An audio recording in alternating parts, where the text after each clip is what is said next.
నేను చెప్పేది తూచా తప్పకుండా పాటించాలి నాయనా. అలాగే. ఆచరణలో ఎటువంటి లోపమూ ఉండరాదు. అలాగే గురువుగారు. అర్థమైనది కదా? నేను అర్థమైంది. చెప్పిన పాఠాలు ప్రతిరోజు వల్లె వేస్తున్నావా లేక ఇక్కడే మర్చిపోతున్నావా? మర్చిపోను గురువుగారు. నమస్కారం మహంత్ గారు. మీరేనా తులసిదాసు? అవును. రామ్ భగత్ గారు చెప్పింది ఈయన గురించే. అవునండి, నేను కాశీలో వేదాలు పురాణాలు చదువుకున్నాను. ఇక్కడ చెయ్యవలసింది పురాణాలు అధ్యయనం చేయడం కాదు, లెక్కలు రాయటం. పోనీ ఆ రాంభగత్ గారు చెప్పారు కదా అని నిన్ను పెట్టుకుందామా అంటే లెక్కలు రాయడానికి రొక్కం లేదు. ఈ మఠాన్ని నడపడానికి డబ్బు కావాలి. ఆ డబ్బు మహారాజు గారు పంపాలి. ఆయన ఇస్తే అది మా దాకా వస్తే నీకు ఉద్యోగం ఉన్నట్టు. అప్పటిదాకా నీకు సెలవు, మాకు శుభం. నమస్కారం.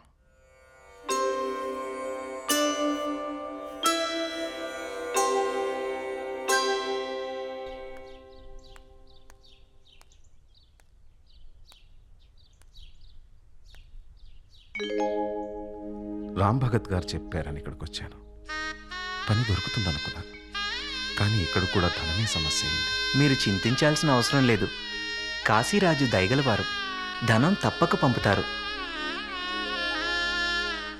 కాశీపురాధీశ శివదత్ మహారాజా జై భవ, దిగ్విజయీ భవ.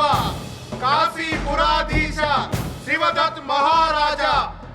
కాశీరాజ్య మంత్రివర్య, మన కాశీ విద్యాపీఠానికి భారతదేశం అంతటి నుండి విద్యార్థులు వేదాలు పురాణాలు అధ్యయనం చేయడానికి వచ్చారు. నేనీరోజు ఓ నిర్ణయం తీసుకున్నాను. కాశీలో చదవడానికొచ్చిన విద్యార్థుల చదువుకయ్యే ఖర్చు రాజుగారి ఖజానా నుండే ఇస్తాం. కాశీ దేశంలో రామరాజ్యాన్ని స్థాపించాలన్నది నా చిరకాల వాంఛ. ఇక్కడి ప్రజలు ఎటువంటి కష్టాలు పడరాదు. శివదత్ మహారాజుకి జై!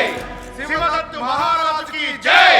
శివదత్ మహారాజుకి మంగళకరము అమంగళహరము సీతా సమేత శ్రీ రామ శరణము.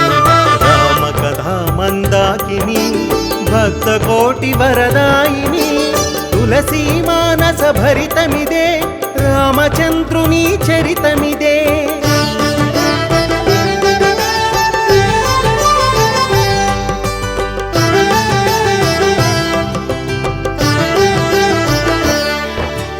భక్త కృపాళ దీన దయాళ కౌసల్యా సుతరామ అవనీ జనపాల ముని జనలోల అద్భుత పావన ధామ. లోచనాభిరామ మేఘశ్యామ దివ్యాయుధ భుజనామ భూషణ వనమాల నయన మనోహర సకల లోక భజరామ.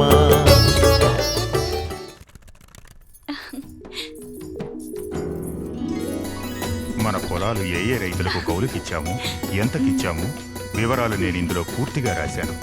నువ్వు వీటన్నింటినీ క్షుణ్ణంగా పరిశీలించి నాన్నగారు, ఆలయానికి వెళ్ళొస్తాను. అలాగేనమ్మా. పదండి. నువ్వు ఈ వివరాలన్నీ పట్వారికి చూపించి వారి సలహా మేరకు. నమస్కారం పాఠక్ గారు. మీరా? నమస్కారం రామ్ భగత్ గారు. నమస్కారం అండి.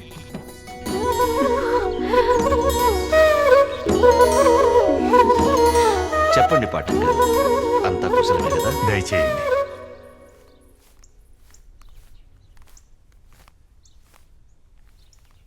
తమరి రాక మాకెంతో ఆనందాన్నిచ్చింది. రామనవమికి ఆహ్వానించాలని నేనే రాజాపూర్కి వచ్చి మిమ్మల్ని కలవాలనుకున్నాను. రండి రామ్ భగత్ గారు. అలాగే రా తులసి.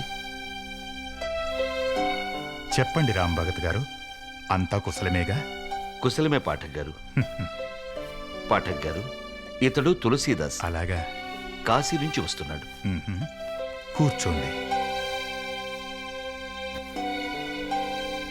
ఇతను సనాతన శేషుల వారి గురుకుల విద్యార్థి. ఆహా. సనాతన శేషుల వారి గురుకులం గురించి తెలియని వారు ఎవరుంటారు భగత్ గారు? నాకు తెలియాల్సిందేమిటంటే తులసీదాసును ఏ గ్రంథం ఎక్కువగా ప్రభావితం చేసిందా అని. పాఠక్ గారు, తులసీదాసుకి వాల్మీకి రామాయణం అంటే చాలా ఆసక్తి. అందుకే రామకథను సరళమైన భాషలో వ్యాఖ్యానించాడు. అలాగా? ఇక మీకు మరో విషయం తెలిస్తే మరింత ఆశ్చర్యపోతారు. కేవలం 13 ఏళ్ల వయసులోనే ఇతడు హనుమాన్ చాలీసా రచించాడు. హనుమాన్ చాలీసా నువ్వే రాశావా తులసీదాస్? అవునాచార్య. అద్భుతం, అత్యంత అద్భుతం. సరళమైన వాడుక భాషలో రామభక్త హనుమాన్ జీవిత చరిత్ర కేవలం 40 శ్లోకాల్లో ముత్యాల వరసలా పేర్చాడు కదా ఇతను. గురుదేవులైన నరహరిదాసు సనాతన శేషులు వారి ఆశీర్వాదాలు ఉన్నాయి కాబట్టి అది సాధ్యపడింది. లేకపోతే సామాన్యునైనా నాకు అది సాధ్యమా? అది మీ వినయం తులసీదాస్. ఏమంటారు భగత్ గారు? అవును పాఠక్ గారు, మీరన్నది నిజమే. తులసి, అయ్యా, పూజారి గారు దేవాలయంలో నీకోసం ఎదురు చూస్తూ ఉంటారు. వారు శ్రీరామనవమికి సంబంధించి నీతో ఏదో మాట్లాడాలనుకుంటున్నారు. వెళ్ళు తులసి. అలాగే ఆచార్య, నేను ఆయన కలిసి వస్తాను. మీరు తులసీదాస్ గురించి ఏదో చెప్పాలనుకుంటున్నట్టున్నారు.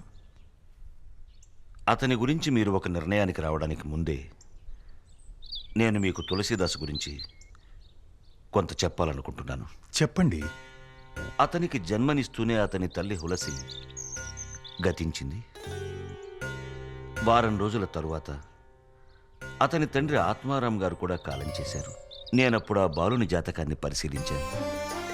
కానీ అప్పటికే జరగాల్సిన అనర్థం జరిగిపోయింది. అదంతా విధాత ఆడే ఆట కదా రామ్ భగత్ గారు. వెళ్ళొస్తాను పాఠక్ గారు. మనం రామనవమి నాడు కలుద్దాం. సెలవు. మంచిది, నమస్కారం. రత్న, నాన్నగారు. రామ్ భగత్ గారు వచ్చారు చూసావా? అవును నాన్నగారు, నేను దేవాలయానికి వెళ్తున్నప్పుడు వచ్చారు కదా. వారి వెంట ఒక యువకుడు కూడా వచ్చాడు. అతని పేరు తులసీదాసట. అమ్మ రత్నవళి, రామ్ భగత్ గారు నాతో చెప్పారు. అతను చాలా బుద్ధిమంతుడు, పైగా విద్వాంసుడట. కాశీలో అధ్యయనం చేశాడట. అవునా నాన్నగారు? చూడమ్మా, నా బంగారు తల్లికి అతని గురించి ఎందుకు చెబుతున్నానో అర్థమైందనుకుంటాను. ఇంతకీ తులసీదాసు మీద నీ అభిప్రాయం ఏంటమ్మా? నన్ను అడిగితే నేనేం చెప్తాను?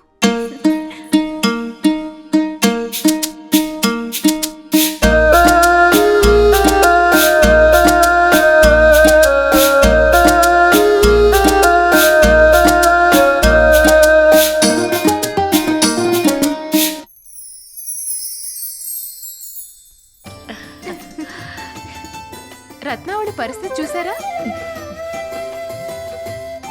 అమ్మా రత్నావళి, ఏంటా పరధ్యానం? అలాంటిదేం లేదు. అలాంటిదేం లేకపోతే నీ బుగ్గలు సిగ్గుతో ఎరుపెక్కేందుకు? అదెలా? అదంతే. నేనెప్పుడు తులసీదాస్ పేరు చెప్పినా నీ బుగ్గలు సిగ్గుతో ఎరుపెక్కుతాయి. అమ్మగారు, నాకు అర్థమైంది తనెందుకు ఇలా ఉందో. ఎప్పుడైతే తన్ని చూసిందో అప్పటి నుంచి ఇంతే. అతని గురించి కలలు కంటుంది. అవును, ఏదో ఉంది. అదంతా నీ ముఖంలో కనబడుతోంది. అంటే ఏంటి? చేసి చేసి అందరి చేసి మనసు వింతగా సందడి చేసి కోయిలా సరి కొత్తగా కూసి వెన్నెలా వేడెక్కి కురిసి ఎందుకో మరి ఇంత అలజడి అతని చూపులో ఇంత మత్తుందా? ఓ ప్రేమ ఏమిటి నీ మాయ? తనువంతా తుళ్ళింత కలవరింతలే కదా, మనసంత పులకింత మధురమైన కలలేగా.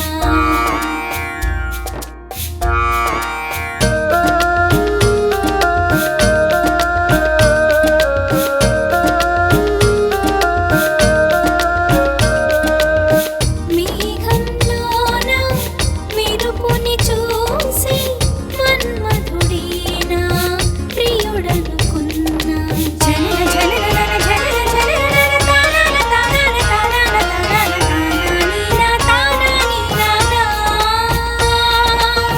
పున్నమి చంద్రుని అందం చూసి అతడే మరి నా జతగాడన్నా. ప్రియనేస్తం ఎందుకు పంతం? కొమ్మనడిగా రెమ్మనడిగా చిలకమ్మను అడిగా కొండనడిగా కోననడిగా ఎందుకు ఈ గుబు? రత్న, ఇది మన లోకంలోనే లేనట్టుంది. అమ్మా రత్నావళి, ఏంటి ఆలోచిస్తున్నావు?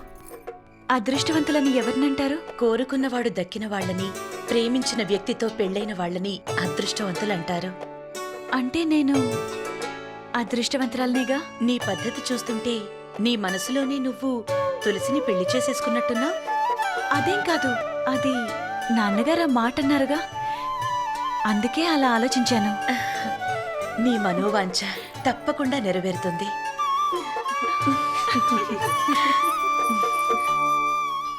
రామాయ రామ భద్రాయ రామచంద్రాయ వేదసే రఘునాథాయ నాథాయ సీతయా పతయేన్ నమః.